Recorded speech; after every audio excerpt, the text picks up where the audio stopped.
So I have a company called Premier College Guidance, and we help families really understand the pitfalls that you want to make sure that you avoid for planning for college as a parent, ways that you can have discussions with your student to make this process a lot more fun, engaging.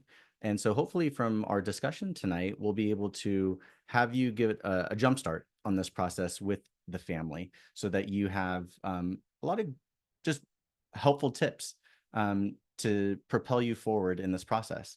I know that this process could be very overwhelming. Parents, I speak with you all the time and I get it, especially because planning for college really shouldn't be this hard. So I almost think of it as choosing the right restaurant. For example, last week I went out with my family and we were going to get barbecue, and my daughter really wanted baby back ribs, and I have this barbecue spot that's close to our house that I really like because they have a nice salmon salad. So we went there, and right before we ordered, the waitress told us that they didn't have any baby back ribs.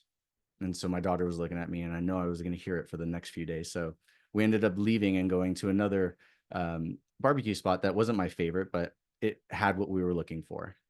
Kind of think of that the same way as we're looking at colleges. I know that for many of you parents and for students, you're looking online and you're looking at colleges based on rankings, and it's a totally natural way for you to look at it. And colleges expect that. Um, the problem with it is looking at college rankings is probably the worst way in the world to build a college list. And a lot of it just has to do with the facade on the outside. You know, it has a good name, it has a good reputation, almost like that restaurant that I wanted to go to.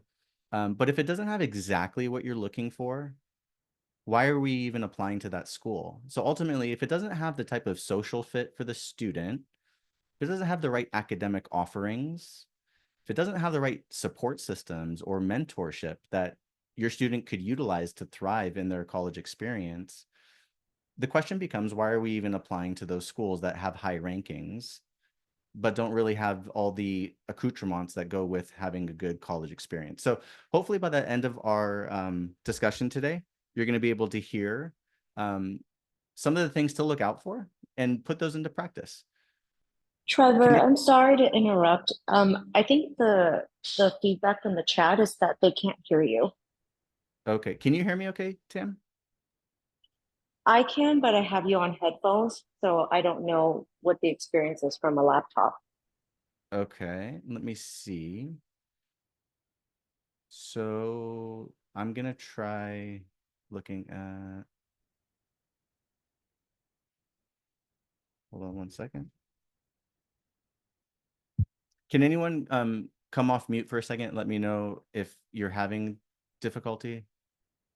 Okay, someone just said I can hear fine, and then I can hear on the phone.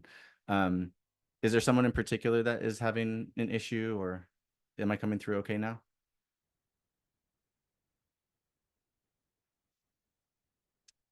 I can also hear. Okay. So I'm getting positive feedback. So I'm just going to keep going. If someone keeps having issues, please let me know. I want to make sure that everybody gets the info. So as we go through this together, if you looked at the outline of the notes that I prepared, those are just a couple key things that I want to make sure that we cover in our discussion from 1 to 10. And also looking at that outline that I provided, as we go through the slides, try to take some notes so that you can remember some of the topics that we went over.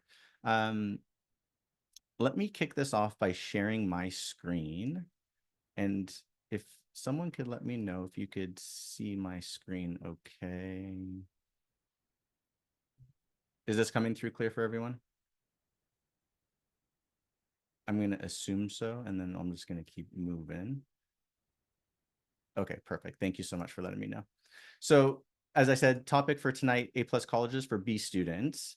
And really what that means is to have a better understanding that colleges shouldn't come down to rankings. That's really not how you're supposed to look at building a college list. So I'm going to put some studies up here that we can kind of look at from a very high level view and then start to dig into these details. So 37% of those who have hiring authority, they're known as hiring managers. They're noticing that some schools aren't doing as good of a job as they used to in preparing students for the real world. And the conclusion has become, great state schools and ascendant private ones are turning out hungry graduates. So what is happening, and you're going to notice this in the hiring market, is sometimes hiring managers are paying less and less attention to those top 70 schools in the United States and actually finding better employees from schools that are not positioned in those top 70. A lot of factors play into that, such as being better prepared for the actual real world experience through some of the internships that students are getting. Also, the differences in the type of teaching that happens at these schools, where they actually have professors who have been in that field wherever the in the concentration that they're teaching. So students are walking away with a lot more real experience to prepare them for the job coming out of college. This was also asked, so by Forbes. So compared to 5 years ago, are you more or less likely to hire from Ivy League graduates? So only 7% of hiring managers indicated that they're probably more than likely to hire from Ivy League schools. And then 33% indicated less likely. So all that this is illustrating for everyone is that there's a trend moving towards less selective schools becoming a harbinger for preparing students for for their entry jobs. Presses or record the computer. Okay, so I'm gonna do that. So just to give you a clear example, this was a student of mine from a couple of years ago who ended up going to Augustana College for pre-med. He had a 3.25 GPA, and because of the list of schools that were put on the list that he applied to, he ended up getting into the majority of them. So what you'll notice in outline number 10 that I provided everyone in the chat, you'll see that there's a couple things talking about finding the right balance of schools. So safety schools, target schools, reach schools. In this case, even with a lower GPA, a student can still maximize all of their chances of getting accepted to a college as long as they're applying to the right list of schools that really have the factors that coincide with this student. So let me share with you a couple things that you can actually put into play to make this happen. Now, in his case, he had some strong extracurricular activities. So if you happen to find colleges that take what's called a holistic view of the applicant, what that means is that they're not just looking at a GPA. It's not just a application that takes quantitative factors into play, but nothing about the student. A holistic review takes into consideration the attributes of the student. So they look at the personal statement, which is the essay.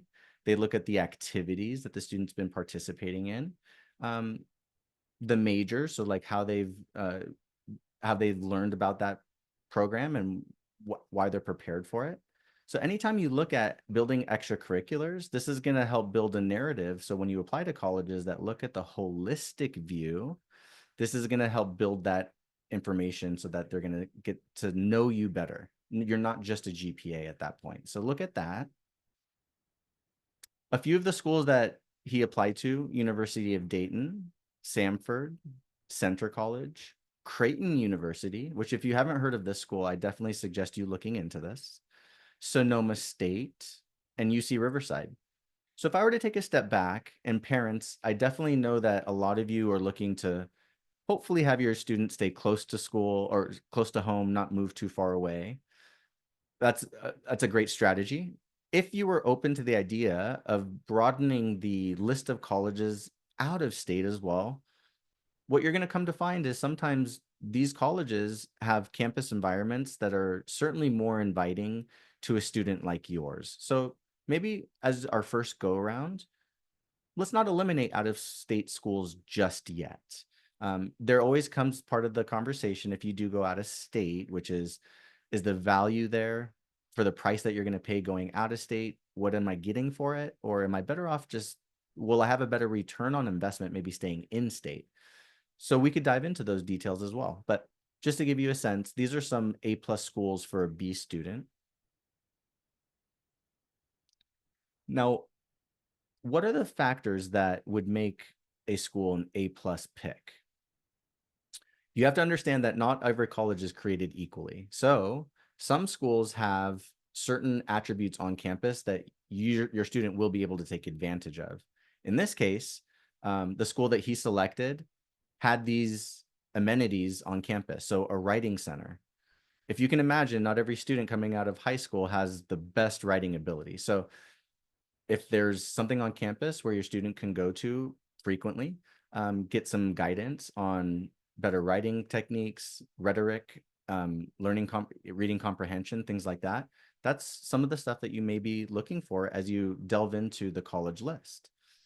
Access to faculty. So as you're building a list for college, maybe start to pay attention to what's called the student to faculty ratio. You'll notice that sometimes colleges have large lectures where there's several hundred students in a classroom, and you have a professor that's lecturing to a large um, body of students. In some cases, students love that. They're very auditory type of learners. They can take very detailed notes. They don't ever really want to be chosen to speak up in class. They rather just kind of blend into the crowd. This might be perfect for that type of student. However, on the opposite side of that, sometimes colleges pride themselves on having discussion-based lecture or discussion-based learning experiences. So sometimes the average class size might be 40 students, and sometimes those students work collaboratively in small groups. So they learn from each other. And sometimes if a student prefers that modality of learning, they might be looking for classes where there's a smaller student to faculty ratio. So something to consider there as well. Learning support services. So in some cases, students have to adapt to the college rigor, the pace of classes, and the amount of work that's being assigned to them. And so having a learning support group on campus where the student can walk into, get tutoring, maybe get some advice from a faculty member on how to better prepare for the tests that are coming up. You'll notice that some schools do a better job than others providing these types of learning support services. If anyone's interested in a more comprehensive list of schools that offer these types of services, be sure to just message me or email me, and then I could send you a list of the school that actually do a really good job with this. And ability to get internships. Sometimes this is overlooked as we start to pick and choose colleges that you're going to end up putting on your college list. The ability to get internships is so paramount in this process because it separates the college graduate from most other students who have never had outside world experience. Just to give you a quick example, Loyola Marymount University, LMU, which is in Playa Vista here in California. A lot of the tech hubs that are in Silicon Valley have repositioned their headquarters or some of their offices in Playa Vista, so right off of the campus of LMU. If you can imagine, students that go there will have direct access, or it's a conduit to get internships at these companies because of the proximity to their hubs. So if you start to think about ways that you want to integrate the learning experience with having internships, this might be a good way for you to do that. Alternatively, you may want to look into something called a co-op program, a co-educational opportunity program. This is going to be something that allows the student to get real hands-on experience while they're learning in the college setting. So if you were to just do a search for a co-op college, you'll find several of them that offer these experiences, especially for the type of learner who I call more of my kinesthetic type of learner, where they do really well hands-on. That's more of their modality of learning best. You may actually benefit by looking into those types of co-op programs. Here's just a fun way to think about A+ schools for B students. So some of our the highest powered CEOs that are part of the Fortune 500 list. Let's look at where they went for their undergrad. So Darren Woods, CEO of ExxonMobil, he went to Texas A&M. Not necessarily one of the top 70 schools in the United States. What you're going to notice, though, as a trend as I go through this with everybody, is where these people went on to get their advanced degrees. So if I were to just pause for a quick second, I know a lot of us are putting all of our eggs into the basket of getting into the best undergraduate school that your student can get into, and that's fair. In the long term, though, if your student may go beyond just a bachelor's degree and get an advanced degree, sometimes it may work to your advantage to see what undergraduate school is going to be the best platform for my student to get into the top tier graduate programs. And so there is a formula and a mechanism to do that. So it's not always just looking at the hardest schools to get into or the most selective schools. That's kind of a backwards way of thinking in today's college age. Tim Cook, CEO of Apple, went to Auburn University. Definitely not a powerhouse other than in sports. They are a powerhouse, but when it comes to selectivity and the school that are maybe top of mind for most students, Auburn isn't that. But he ended up getting an MBA at Duke, so that's it. Definitely impressive. AT&T went to LMU, the school that we were just talking about, MBA at UCLA. Former CEO for Starbucks went to Northern Michigan University, not the University of Michigan, but Northern Mich. So as you can see, this is not a entirely selective group of schools that these CEOs went to for their undergrad. Now, you as a family starting to put some of this into action, your aim is to find where you can do these three things extremely well. So as you're starting to parse through the different list of colleges, one of the main factors I would encourage your student to really dive into to see where they can glean the most from these areas is to develop discipline. I don't know if many of you do this for research, but one of the best ways I could find as a free resource for families to just learn about a school is on Reddit.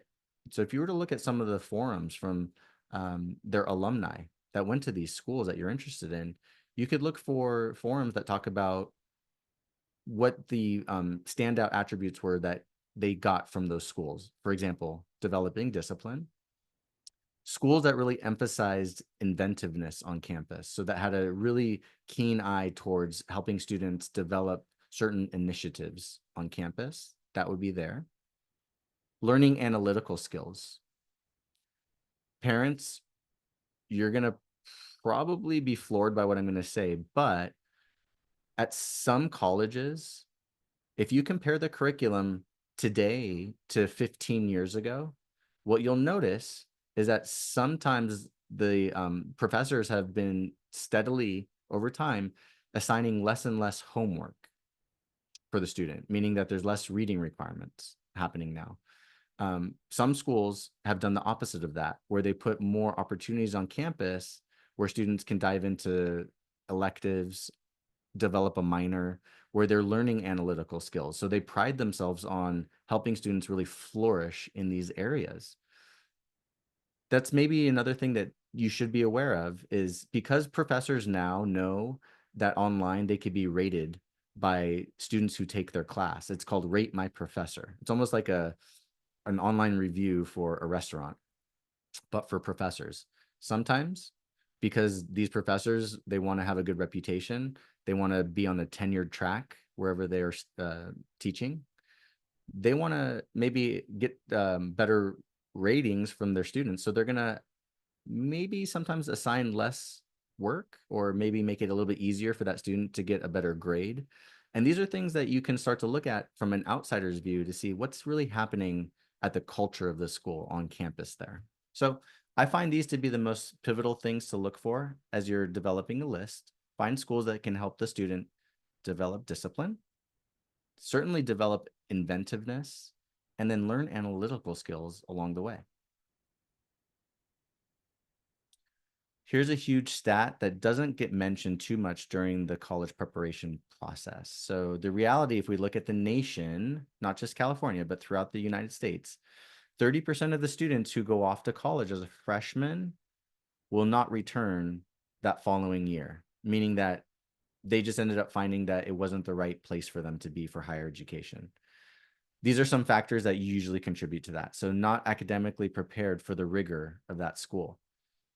I do sometimes find that students who are just below the academic average do get accepted into schools that, let's say, the valedictorian at that high school should have been accepted to. But students who have a slightly lower GPA do get accepted to those schools. And because they want to go, they'll end up finding more times than not that the academic rigor they just weren't prepared for. It's just a very competitive environment, for example. So be aware that these are some of the things that contribute to a student not staying there for all 4 years. Poor choice in major. Sometimes students come into this college process with the idea of, I want to study journalism or neurology, um, neuroscience, whatever that is. But then they end up finding that the school that they chose doesn't have a very robust department for that program. And so sometimes they sacrifice getting or going into a different major that really wasn't their top choice one, but it was maybe easier to get into. So go into this having a really clear idea of what the student may want to pursue as far as a concentration or a major, and then look for schools that do a really good job of providing that type of program. I don't think it's good enough just to find a school that kind of dabbles in that program. Find one that really has a robust department. For example, I had a student this year who's applying for cognitive science. Really good program at University of Michigan for cog sci. But if you look at Duke, they don't have a specific major for that. But you could take things kind of tangential. So I don't really think it's a great idea to go to schools that don't have the major that the student's looking for. Sometimes students are just stressed out and overwhelmed. They don't have the departments on campus that we were talking about that can help a student recalibrate after maybe failing a final or maybe having a poor grade in class. And it just starts this precipitous decline into not really performing. So being stressed out, mental health, being overwhelmed, these are things that really do factor in. This is why I think it's extremely important for the family to look at some of those strongholds on that campus to see what kind of support might be offered. Financial challenges. So it may seem on the surface like, you know what, we can make this work. We're not going to stretch our finances too much to go to this school. But then over time, it really becomes a financial burden. So this is part of the reason why sometimes families will end up not finishing at that school and contributes to that 30%. Find out what type of learner your child is. So maybe help them go through some type of aptitude assessment where you can start to key in on what type of learner they really are. Are they more the quiet type of student, or do they like to engage in class? Keep in mind too, remember earlier on in this presentation, we were talking about a holistic view. One of the things that smaller schools look for, or smaller universities or colleges look for, is what's called a teacher recommendation. So one of the key factors that a college looks for is what does the student's teacher say about them within the classroom setting? Are they engaging? Do they usually like to add to the discussion during class? Do they get other students to think critically about what is being discussed? These are all factors that kind of play into not just being a GPA on paper, but who the student might end up being in a college class. So bottom line is make sure that the students are being nice to their teachers right now, especially during 10th and 11th grades. Well, they should always be nice to their teachers. Let's talk about a few examples beyond the classroom that would really facilitate having a good list of colleges. So look for things that are unique about that school that they offer a student. So for example, at Gettysburg College, they have a program where it matches with leadership coaches and you can earn a certificate in leadership, which I thought was actually pretty neat. At Arizona State University, they have an arts venture incubator and they secured seed funding and training. So students could literally go and propose some type of venture that they want to initiate or to create, and they can secure funding for that initiative on campus, which is phenomenal. Alma College, they have a Model UN team that develop leadership and teamwork. University of Pittsburgh, they have a +3 program where you could study tech in China or manufacturing in Germany.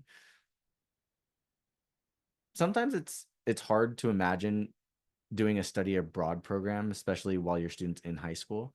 But if you just want to at least probe some of these thoughts or ideas, schools have very robust study abroad programs where they have sister colleges and you can study for 6 months. Like here, it says you can study technology in China and one of their manufacturing plants, or even in Germany.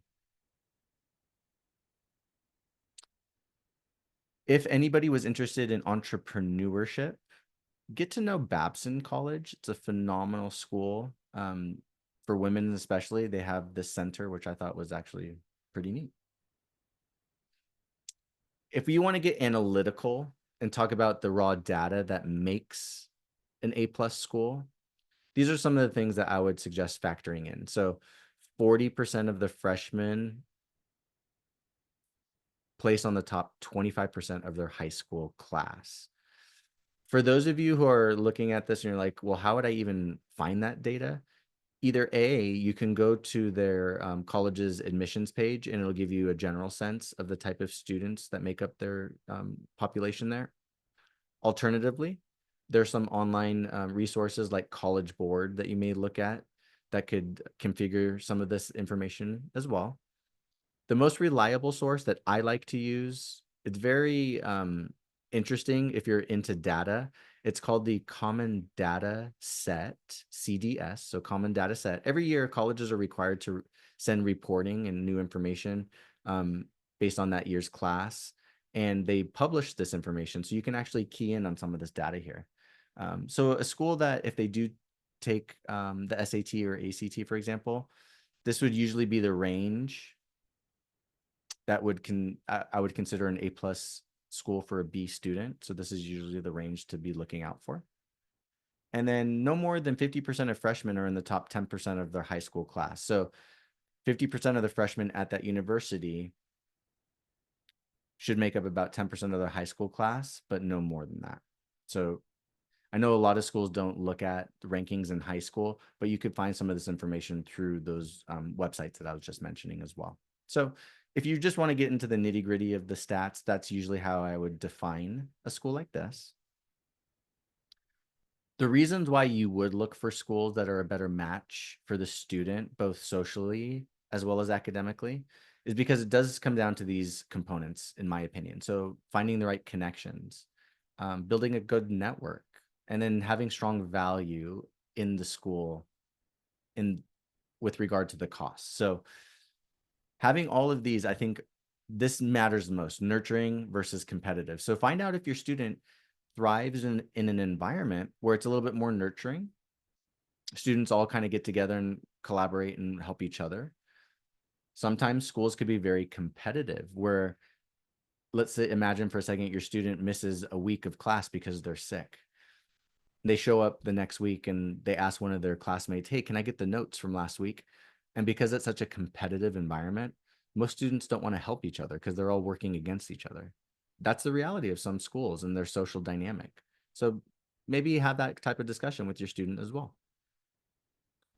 It's also important to find schools that have different backgrounds. So schools that really pride themselves on building a diverse population so that you could learn from people that are coming from different situations as well. I thought that this was a very interesting data point, so I wanted to share this with everybody. So if you're looking at upward mobility when it comes to income, this showed that students who were in the bottom quartile of income, so families that were in the bottom quartile, if you were to attend these schools, the highest likelihood of schools that will put you into the top quartile of income earners as well. So Cal State University LA, PACE, SUNY, Technical Career Institute. These are some really interesting schools that aren't necessarily top of mind, but would be A plus schools for B students. Another way to maybe parse this information, the best value colleges. So recently there was a publication that was put out that rated schools based on value. And the way that they did that was they looked at the costs of the education, how long it took the student to graduate from that school, and then lastly, how long it took them as far as their earnings go, how long it took them to earn the money to pay off the cost of that education. So those factors went into choosing the value of these colleges. Baruch College, which is a school that most students in California have never heard of, actually was the top of that list. And I mentioned this during workshops, and most parents don't believe it, but I would definitely suggest that you look this up to double check. Cal State LA actually ranks higher than UCLA in value colleges. So I thought that was pretty interesting also. Here's some things that we can end with as far as this presentation goes. So Studies find that happier with career choice when professors get them excited about learning. So there's been studies that show if your student can engage with a professor in college where they get excited about learning, 9 times out of 10, that correlates to the student end up finding a career that they're extremely happy with. So for what that's worth, it's a neat data point. Professors who worked in the industry that teach better prepare their students for the industry. So a lot of times schools will bring in hire professors that come from the industry that they're teaching. So what that translates to is helping the students get actual real world application from someone who's worked in that industry, not just theoretically learning from a professor, but also getting real advice from someone who's been there.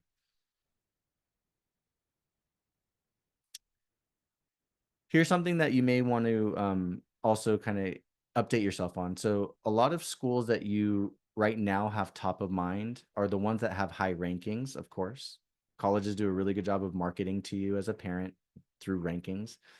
But one of the things that usually doesn't get discussed is that a lot of the schools that have high rankings, let's say like the UC system, for example, research institutions, a lot of the better professors are tasked with doing research, not so much teaching.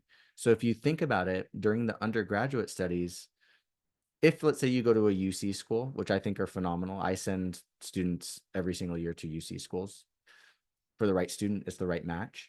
Um, but usually you're never going to really meet with a professor during your undergraduate studies unless you're part of a specialized program. Usually the classes being taught during undergrad are by graduate students. So these would be things that you may want to just evaluate as you start to finalize your list. Um, if you do go to a larger school, sometimes you have to prioritize managing a schedule to meet with the professor during their office hours. And then unless you're part of an honors college within a large university, you're less likely to get mentorship. So if you're interested in a large research institution, you may want to start looking into whether or not they offer an honors college on campus, because that would give your student a little bit more access to professors and then mentorship as well. Let's just go over some examples of A plus colleges. So this would be a list that I can present to you right now as a starting point as you start to put together some of the action items from our discussion this evening. I'm guessing that maybe at least 50 to 60% of these schools, most of you have never heard of. So do some research and see if there's anything here that speaks to your students' abilities. Definitely don't procrastinate in this process. I know that some of you might be freshmen, sophomores, juniors on this call. It's easy to kind of get into a relaxed way of thinking about this and then wait until senior year to really kind of ramp this up. Please don't do that. As a matter of fact, if you can do some of the aptitude assessments, like I was mentioning, start to build some personal development along the way. I usually find that these are the people who end up applying to college with a better chance of getting into a good school based on their academic profile. And then as we go through the list of what I provided everybody in the chat, 1 through 10, we could use that as a way to, if anybody has questions over that, I'd like to maybe pause right now and then answer some questions. And then if we have enough time, I can go over some financial aid questions and case studies as well. Um, let's go ahead and take a second just to pause. And if anybody has questions about what we went over so far, feel free to take yourself off of mute and we can have a discussion.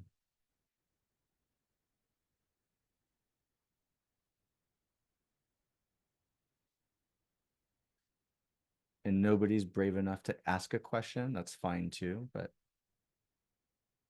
want to make sure that everybody has a good idea of what really constitutes a A plus school for a B student. Any questions on this so far?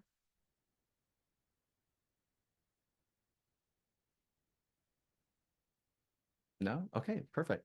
So then what I'll do is if anybody wants to sign off and end with this part of the presentation, you could do that now. I was just going to jump into a little bit of financial aid as part of the rest of our time that we have together, which is just a couple minutes.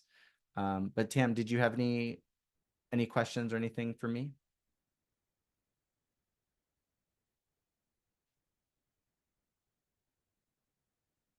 Okay, perfect.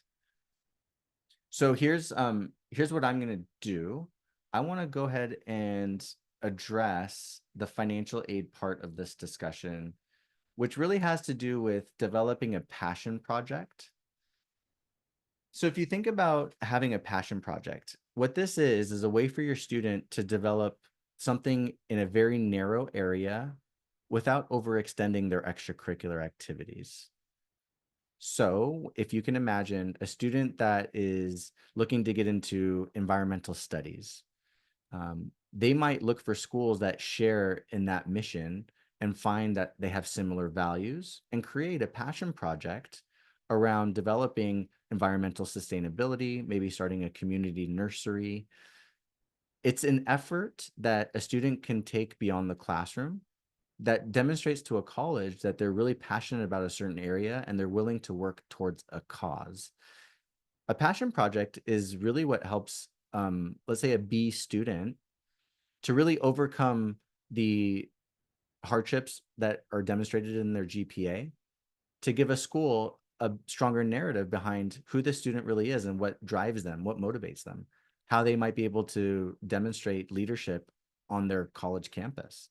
So I'm going to share here with everybody one of the one of the passion projects that one of my students developed.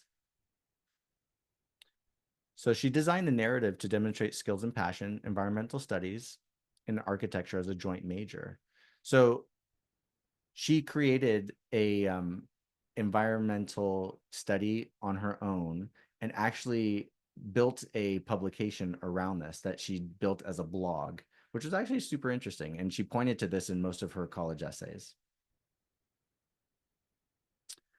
As we start to look at, just to kind of get you to the final stage of how financial aid process works, there's two types of financial aid that a family could end up getting from a college. One would be called merit scholarship. This has everything to do about the student's academic profile, the passion project, their extracurriculars, their essay. One of the things that really triggers a merit scholarship more than anything is leadership, innovation, and character. So if you were to focus on those three things, you may start to find that colleges are really rewarding students that have those character traits. So just to give you an idea here, this family had a very, very high income, which means that they wouldn't qualify for financial aid based on any of their income or assets. They would purely get scholarship money based on the student's academic profile. So anytime you hear the term merit scholarship, in its rawest form, really what a merit scholarship is, it's like a marketing tool that colleges use to attract your student to come to their campus. They want to reward a student for all the extracurriculars that they've done. Even if the family earns, let's say, more income than would qualify them for financial aid, a merit scholarship has nothing to do with the family's income, has everything to do with how bad the school wants that particular student. So at this school, Northwestern, RIT, and NYU, the largest scholarship came through RIT. And by the way, just to kind of key everyone in, Rochester Institute of Technology offers a combined program. So for her, she's studying engineering. She's going to end up getting both her bachelor's and her master's in the total of 5 years. So they actually combine these programs together. That usually saves a family quite a bit of money rather than having to go for an extra year. So if you could find schools that do a good job of combining programs, especially if you think that you're going to go beyond a bachelor's, this might be something worth looking into. This is a family whose income was about 190,000 for the year. We applied to 9 colleges. He was accepted to 7. And then we narrowed it down to the final 3 choices. So UC San Diego, University of Washington, and the University of Richmond. What you'll notice here is that this family ended up getting a really large scholarship at Richmond, even though the net cost was similar to what they would pay at UC San Diego. The thing that really drove them towards Richmond was the honors program. So this student would be part of a elite group of students at that school where get a lot more mentorship and professor help. And the honors college really awarded him a good scholarship. So it made sense for this family. In this case, this family's income was below $85,000 for the year. Out of the 14 colleges we applied to, we were accepted to 10. And then we narrowed down the final three choices to Georgetown, Berkeley, and the University of Michigan. Now, one of the things I want to make sure that you key in on is to look at the difference here. So at Georgetown, and this is something that you should keep in mind, the more selective the college, meaning the harder it is to get accepted to, the less and less academic scholarship those schools offer. However, the more selective, the harder it is to get into a school, the more help they offer a family for need-based financial aid, which has everything to do around the family's financial situation. So let's say the less and less selective the school becomes, the more likelihood that you're able to get an academic or merit scholarship. So they work inversely like that. So the more selective it is, less merit scholarship, but more need-based financial aid, and then vice versa. In this case, Georgetown offered a very, very good scholarship or financial aid package based on their income. UC Berkeley also provided them quite a bit. But this is something I want everybody to look at. For the University of Michigan, for a family that earns less than $85,000 a year, going out of state to this public school, they would still expect that family to pay more than $60,000 a year. It's important to know this because sometimes colleges just don't have the financial budget to give you the proper amount of financial aid to make it affordable. So you're better off looking at schools that can do a better job of leveraging based on your financial situation. Um, Hopefully this makes sense. I didn't get a ton of time to go over more of the intricate details of financial aid, but just to give you a bird's eye view of merit scholarships, types of colleges that offer them, and then need-based financial aid, the more selective the school, the more generous they'll be. With that, I want to say thank you everyone for joining us tonight. I really hope that this was helpful. And can we just say thank you to the counselor for putting this on and getting us all together so that we can hopefully walk away with some good action items and something that you could walk away with that will help you. Thank you all for being part of this evening, and I hope that you learned something that was helpful. And I'll stick around if anybody has any last minute questions. Otherwise, um, you're more than welcome to reach out if you have any questions about the handouts. If you need access to anything else, just let me know. Oh, if I could maybe just ask something of everybody. And if you can't do it, totally fine. I go online quite a bit through our Facebook page and our YouTube page, and I always update new information. I put articles out and new videos with tips and tricks. If you wouldn't mind maybe just liking our page or subscribing to our page, that would be wonderful. And then anytime I put out some new content, you'll have direct access to it. Otherwise, thank you all so much. I really hope that this was helpful for you. Have a great night.